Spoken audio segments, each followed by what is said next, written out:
Hello YouTubers, this is the noobifier. Today we're going to discuss a wider range of topics ranging from what hardware is needed to achieve a desired gaming performance. We're going to discuss considerations if you also plan to use that gaming PC for creating content and rendering, and the elephant in the room, where to find parts, and more importantly, where to find them at or near MSRP. So please sit back and relax. Hopefully this is interesting and generates some discussion. It's always important for you to comment your comments in the comments so we can all be better informed. I plan to stick to 4 basic topics. A very quick background to frame the topic, the idea of being thrifty when choosing parts based on what needs you actually have, both for gaming and for production. Why, when I was building 2 PCs, I may have chosen some parts over others. This really has to do with your budget and if that system is going to be used as part of work or just for fun, and the general difficulty in sourcing parts due to scarcity and how I overcame them at MSRP. Let's begin. I'm returning from Kuwait very soon. Before I left, I sold both of my main PCs, which can be seen as tools that I use for content creation. One is attached to my studio standing play and edit rig, and the other is connected to the sim rig and VR. When I sold both, that money was reinvested into a main gear element that I've used for the past 7 months to make content while deployed. The idea really paid off, and it was exactly the right plan. Because of that, before leaving, there was a period of adjustment, becoming familiar with a new workflow. However, that laptop is spec'd out really strong, and my experience so far is that it is possible to function portable if you choose the right gear. Making content has been a big part of being healthy and grounded while I'm deployed so far from home. Now that I'm returning, I've prepared by getting all the parts together to rebuild those 2 systems. I was fully expecting that the hardware shortage would have worked itself out by now, but that's not what happened. The 2 systems are used for different purposes, and they are not sponsored in any way, so I wouldn't just say go out and buy the best of everything. I picked parts based on the needs, by deciding what game, at what resolution, and at what target frame rate that it would be used at. I used reviews and CPU charts to find the sweet spot, especially for the second PC that's used for sim and VR.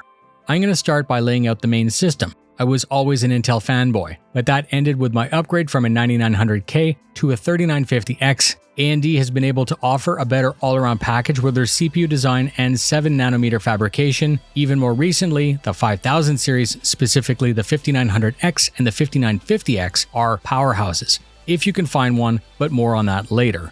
Radeon GPUs have also made some real gains against Nvidia, but that could be another video all by itself, and also if you can find one. So from a pure gaming perspective, I wasn't actually expecting to see a better uplift when I switched from the 9900K to the 3950X. In Adobe Premiere, however, cores are king. The 3950 plowed through the jobs in Premiere and improved my enjoyment of making videos. Based on my previous experience, the 5950 was the only choice to base my system around. The 5900X would have also worked very well, and I could have used it if I was trying to be on a better budget bracket, but luckily I was able to find a 5950X. When choosing parts, you can save some money in places, but if you cut back too much in the wrong place, the CPU or GPU that you spent hundreds more on to future-proof may not actually ever deliver. Luckily for me, a strong workstation will also normally be a great base for PC gaming, but you have to consider the cost per process. Some new mid-range Intel drastically reduced their cost, but AMD will usually still come out on top with a better dollar to performance. The 7nm lithography, core count, based and boost clocks means that you really need to chart check, and this is where the tools such as the starcitizen telemetry page and reviews can help. I have that linked in the description. These cost savings are also possible based on your actual needs. For example, if you plan to play Cyberpunk at 1080p instead of 4K, you may be able to run it on a $300 CPU instead of a $1,000 CPU. The same goes for GPU based on target frame rate and target resolution. I hoped that the market would have normalized during my time away and that it would be easier to have everything bought in time for my return, but the joke was on me. It's not that you can't buy parts, it's just very hard to find them at or near MSRP. For PC1, my production rig, the choice was clear. All parts needed to be upper end. The 3080 Ti Founders Edition was selected to work well with the 5950X because it became available and it was cheaper than the 3090. The extra VRAM and 2% boost core clock wasn't worth the extra size and the extra cost. PC1 needs multiple NVMe SSDs to scrub data during production. PCI Express 4.0 is the new standard, and that effectively doubles the bandwidth, speeds up transfers, and reduces bottlenecks. It's available on either X570 or B550 chipset motherboards. I surfed around on Amazon for 2 months looking for a deal on a B550 board. I ended up snagging a B550 Aorus Master for $120 off. It's known for being a very pricey board. Most reviewers called it a great board, but a bad value due to its price. It offered 3 slots PCI Express 4.0 for the NVMEs, 16-phase power delivery, which was important for the CPU that I was running, a beefy cooling solution for the VRMs, Wi-Fi 6, 2.5 gig Ethernet, and a bunch of back panel connectivity. StarCitizen requires 32 gigs of RAM, full stop. Despite what anybody else tells you, anything less will cause your system to run below expectations. I would have happily had 32 gigs if I also wasn't making content. I found 2 kits totaling 64 gigs at 3600 MHz, also reduced to 45 each on Amazon. This will let me speed up manipulating very large video projects at 4K. 3600 is said to be the lowest recommended for the new AMD CPUs. Going slower to save some money may actually impact your performance. The decision of what the storage needed to be was made simple because of PCI Express 4.0. If you want the most out of that motherboard, you need to get PCI Express 4.0. Once again, by waiting for parts to go on sale, I have a 1TB 980 Pro for my system drive, and then I snagged a 2TB 980 Pro more recently for my local storage. C drive is for OS and games. The D drive holds B-roll, pictures, footage for videos, plus it's where any recorded gameplay is scrubbed to. This is mirrored exactly as it is currently on my laptop, so when I return home, all I need to do is transfer the entire D drive with the most current up-to-date version, resulting in minimal changes to my workflow. Rounding out the system is a power supply unit. At the time, I wasn't sure what GPU I would end up with, and there were reports that a 3090 was crashing on anything less than 1000 watts. When the 1000 watt Corsair 80 Platinum went on sale, I grabbed that for future-proofing. Cooling was kept simple. The 360mm version of Corsair's all-in-one went on sale, so I bought 2 of them on Newegg, 1 for each system. If you have the time, it's always a great strategy to put parts on a watch list and check periodically. I believe that strategy saved me well over $650 for both systems. I'm super happy with the main PC, and I'm excited to get home, build it, and get my workflow back to normal. I'll quickly run down the second PC.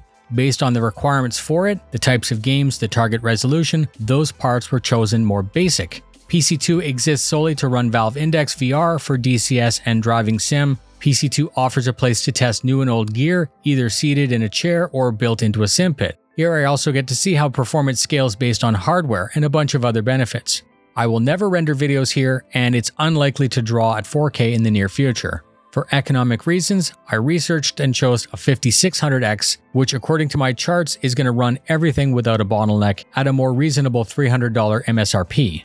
A 3070 RTX Founders was chosen to be cost-effective. It's comparable in performance to the 2080 Ti that it's replacing. Frames were always smooth at the 120 range for VR. Performance was always good. 16 gigs spread across 2 sticks at 3600 was a nice cost savings, and that leaves 2 slots free for future upgrades as needed. Hard drive space here is extremely simple. There's no need for a second drive, and I'm repurposing my 3-year-old Intel 900P from my main system. It's very quick, it's 480 gigabytes, and it's more than sufficient to handle all the titles needed.